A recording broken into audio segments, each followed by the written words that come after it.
नमस्कार, स्वागत है साहित्यिक झरोका चैनल पर। आज हम करेंगे पृथ्वीराज रासो का रेवा तट और आज व्याख्या भाग 5 कर रहे हैं। 5वां वीडियो है। जो पहले 4 वीडियो मैं बना चुकी हूँ उनका लिंक यहाँ डिस्क्रिप्शन बॉक्स में डाल दूंगी, तो आप उनकी व्याख्या देख सकते हैं। आइए आज आगे देखते हैं।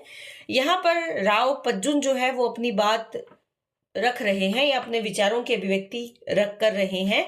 क्यों कर रहे हैं? क्योंकि इससे पहले जो हमने व्याख्या की थी उसमें हमने जाना था कि जो राव प्रसंग है और देव राव बगरी जो है वो राव पज्जुन की शांति नीति का विरोध करते हैं। वो कहते हैं कि वीरों का कार्य युद्ध भूमि में जाकर युद्ध करना है, ना कि शांति नीति को मानकर अपने अस्त्र शस्त्र का त्याग कर देना है। तो यहाँ पर राव पज्जुन जो है वो उनकी बात सुनकर अपने विचारों की अभिव्यक्ति करते हुए कहते हैं, कहे राव पज्जुन राव कहते हैं कि तार कढ़ियो ततारिये। तार से अभिप्राय यहाँ पर क्या है? तारना। कढ़ियों से अभिप्राय क्या है? निकालना। किससे? जो ततारिये थे उनसे या ततारियों से बचाया था मैंने तुम्हें। किसको कह रहे हैं? देवराव को ये कह रहे हैं कि मैंने तुम्हें ततारियों से निकाल लिया था। जब तुम्हें ततारियों ने घेर लिया था तब तुम्हें वहां से निकालने का कार्य मैंने किया था। मैं दृश्यन वे देश भरी जद्दव पर पारिये। और दक्षिण देश में जब जदव से अभिप्राय क्या है? कि जो यादव थे, उन पर भी मैंने आक्रमण किया था और उनको अपने वश में कर लिया था या उन पर विजय प्राप्त की थी। आक्रमण पारिये का अभिप्राय क्या है? डाला, कि मैंने उन पर भी आक्रमण कर डाला। मैं बंध्यो जंगलू राव चामुंड सु सत्थम। ये सतम यानी साथ में। किसके साथ में मिलकर? राव चामंड के साथ मिलकर बंध्यो बांध लिए के मतलब अभिप्राय क्या है? कि अधीन कर लिया। किसको? जंगलियों को, जो बगावत कर रहे थे उन जंगलियों को भी अपने अधीन कर लिया। बंभवन वास विरास। यहाँ पर जो बंभन वास है वो कौन है? ब्राह्मण वास माना गया इसको। ब्राह्मण वास यानी ब्राह्मणों का जो नगर है, ऐसा माना जाता है कि सिंध का एक समय में काफी प्रसिद्ध नगर था। यहाँ पर भी और वीर बड़ गुज्जर तथम। तो जो बंभनवास है वहां पर क्या किया था उन्होंने? उनको बंभनवास से किसको निकाल दिया था? वीर बड़ गुज्जर को निकाल कर बाहर किया था, यानी उनको भी वहां से हरा दिया था। ब्राह्मणवास से उनको निकाल दिया था। भर भीर सैन चौहान दल। आगे वो क्या कहते हैं कि चौहान की सेना, चौहान दल यानी पृथ्वीराज चौहान की जो सेना है वो युद्ध प्रिय सैनिकों की सेना है। गोरी दल कितक गिना। वो गोरी दल को कितक यानी कितना गिनेगी अपने सामने, उसकी कोई गिनती वो नहीं करती कि उसको तुम क्या समझते हो। जो चौहान दल की सेना है वो विभर कि वो तो क्या है कि वो तो वीरता से भरी हुई है। कितक यानी कितना, उसको तुम अपने सामने कितना समझते हो। कहने का भाव यहाँ पर क्या है कि वो कहते हैं कि जो चौहान सेना है वो तो वीरता के भाव से परिपूर्ण है, वो तो वीरों की सेना है। उसके सामने गोरी की सेना को क्या समझना, उसको तुम कितना समझते हो। जाने की भीम क्या जाने? कोरु सुबर जर समूह तरवर कीनो। यहाँ कहने का भाव क्या है कि भीम, कोरु यानी कौरवों का जो कौरवों के जो सेना है या कौरवों का जो दल है उनको कितना समझता है। विभर से अभिप्राय यहाँ अगर आप देखेंगे तो बड़ी आपत्ति, या अगर भर भीर वीरों से भरी हुई सेना है, उसी प्रकार जो भीम है, या भीम के बारे में वो उदाहरण दे रहे हैं कि भीम क्या जाने। जिस प्रकार चौहान दल बहुत वीरता से परिपूर्ण है, वो कैसा है? बिल्कुल वैसा ही जैसे कि भीम अपनी वीरता के भाव से परिपूर्ण था। ये कब की बात कर रहे हैं? महाभारत के योद्धा की बात कर रहे हैं जो वीर भीम था वो इतना शक्तिशाली था, तो उसके सामने जो कौरव हैं, कौरवों का जो समूह है या कौरवों की जो सेना है, उसको क्या समझा था? समूह, अनेक जड़ों के एक का एक समूह, जो एक पेड़ के तरवर कीनो, उसको एक तरवर पेड़ मान लिया था, जिसको कि भीम ने अपने बल से उखाड़ फेंका था। तो भीम के सामने कौरवों की शक्ति क्या मायने रखती है? बिल्कुल वैसे ही गोरी दल हमारे सामने क्या है? वो कुछ नहीं है। कहने का भाव क्या है कि हम वीर सैनिक हैं, किसके? चौहान के दल के। तो हमारे सामने गोरी के जो बल है वो कुछ मायने नहीं रखता। बिल्कुल वैसे ही जैसे भीम के सामने कौरव एक पेड़, कई जड़ों का एक पेड़ था, जिसको उसने क्या किया था? उखाड़ फेंका था। आगे क्या कहते हैं? तब कहे जैत पंवार सुनहु पृथ्वीराज राजमत। तब यहाँ पर जो पंवार है वो क्या कहते हैं? जैत पंवार, यानी यहाँ पंवार को कई जगह परमार भी लिखा जाता है, परमार। ये क्या कहते हैं कि पृथ्वीराज सुनहु, सुनो पृथ्वीराज, राजमत, राजमत क्या होना चाहिए उसकी बात कर रहे हैं। जुद शाही गोरी नरिंद लाहौर कोटगत, कि राज्य का जो विचार है वो ये होना चाहिए कि युद्ध करने के लिए जो गोरी आ रहा है, उससे युद्ध करने के लिए नरिंद्र, नरिंद से अभिप्राय यहाँ क्या है? नरेंद्र। जो नरेंद्र, राजा नरेंद्र है, उनको कहाँ भेजो? लाहौर के कोट से अभिप्राय क्या है यहाँ पर? दुर्ग में, कि उन्हें गोरी का सामना करने के लिए लाहौर के दुर्ग में भेजो। सबे सेन अपनो राज एकट सु कीजो, कि सारी सेना अपने राज्य की, एकट यानी इकट्ठी, की जो कर लेनी चाहिए, कि आपको समस्त अपने राज्य की समस्त सेना को एकत्रित कर लेना चाहिए। इष्ट भृत्य सगपन सुहित वीर कागत लिसी दीजिए। और अब इसके साथ आपको क्या करना चाहिए? जो आपको इष्ट मानते हैं, जो आपको स्वामी मानते हैं, जो आपके मित्र हैं, जो आपके भाई हैं, सगपन जो आपके सगे हैं, इन सभी वीरों को कागज लिखी यानी लिख कर क्या दीजो? संदेश भिजवा दीजिए।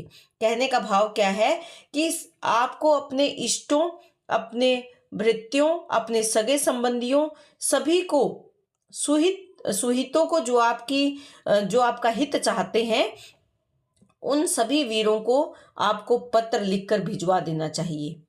सामंत शाही इह मंत है अरुजु मंत चिंते नृपति। नृपति से अभिप्राय क्या है? राजा जो पृथ्वीराज चौहान है, कि सामंत सामी यही मंत है, सभी सामंतों का यही मत है, विचार है। यहाँ पर वो कह रहे हैं कि हे सामंतों के स्वामी, शाही यानी स्वामी, के सामंतों के स्वामी, यही राजमत होना चाहिए कि हमें युद्ध कैसे करना है। अरु, और जो मंत आपका है, उसी मत को हम स्वीकार करेंगे, उसे ही हम अपना आदेश, आपका आदेश मानेंगे।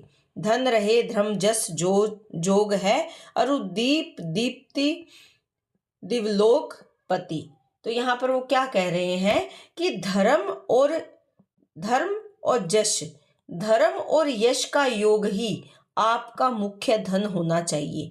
जहां धर्म और यश ये दोनों मिले हैं, यही आपका मुख्य धन है, यही आपका यश है, और यही आपका कर्तव्य भी है। क्योंकि आप क्या है? दीप हैं। दीप यानी चमकने वाला। कैसे? देवलोक के पति कौन है? जो इंद्र है। जैसे देवता लोक में इंद्र की कीर्ति है, उसी प्रकार से, उसी के समान आपकी दीप्ति भी यहाँ पर क्या होनी चाहिए? अक्षय है। आपकी दीप्ति भी यहाँ अक्षय होनी चाहिए। आपकी भी चारों तरफ जय जयकार होनी चाहिए। जिस प्रकार से इंद्रलोक में राजा इंद्र हैं, वो विराजमान है, उसी प्रकार इस पृथ्वी पर आप आप जैसे पृथ्वीराज चौहान जैसे जो राजा हैं, तेजस्वी विराजमान हो, ऐसी हमारी कामना है। किसकी? सामंतों की तरफ से वो अपने विचार दे रहे हैं। कौन दे रहे हैं? जैत परमार या जैत पंवार जो है, वो अपने विचार यहाँ पर रख रहे हैं राजा पृथ्वीराज चौहान के सामने।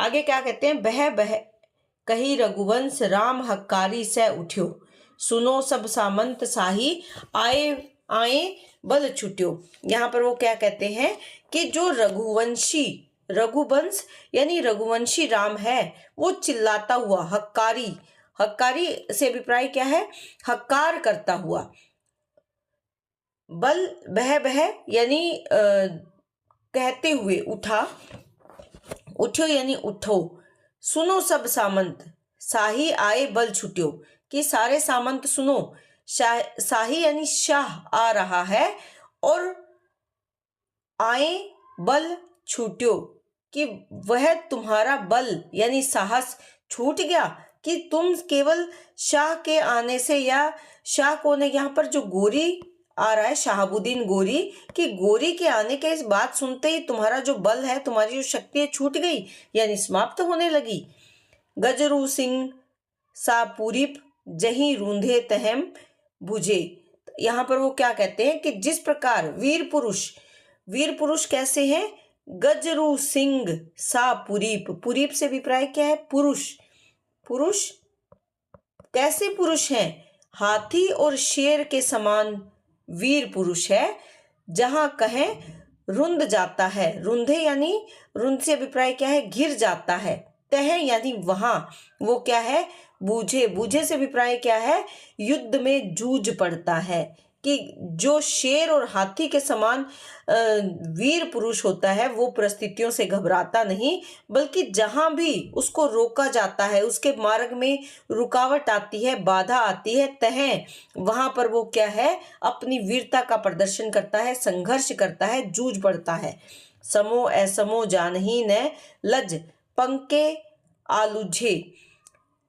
समूह असमय यानी वह समय और असमय का विचार नहीं करता, जाने ही नहीं जानता। लज्जा पंख क्या होता है, कीचड़, आलूझे उलझता, कि वह लज्जा के कीचड़ में नहीं फंसता, उलझता यानी धंसता। वह समय और असमय पर विचार नहीं करता, बल्कि परिस्थितियों के अनुसार प्रतिक्रिया देता है। वो लज्जा रूपी कीचड़ में नहीं धंसता, नहीं फंसता। सामंत मंत जाने नहीं मत गहे इक मरण को। वो क्या कहते हैं कि सामंतों का एक ही मत है, और वो मत क्या है कि सामंत मंत जाने नहीं मत गहे, कि सामंत अलग अलग विचार नहीं जानते, एक ही मत ग्रहण करते हैं। मत गहे इक, कि गहे यानी ग्रहण करना, एक ही मत, एक ही विचार वो ग्रहण करते हैं। वो विचार क्या है, मरण को, युद्ध भूमि में मृत्यु की प्राप्ति, और वो वही उनका सर्वश्रेष्ठ विचार है, या वही उनका सर्वश्रेष्ठ मत है। सुल्तान सैन पहले बंध्यो फिर बंध्यो तो करण को। यहाँ पर क्या वो क्या कहते हैं कि सुल्तान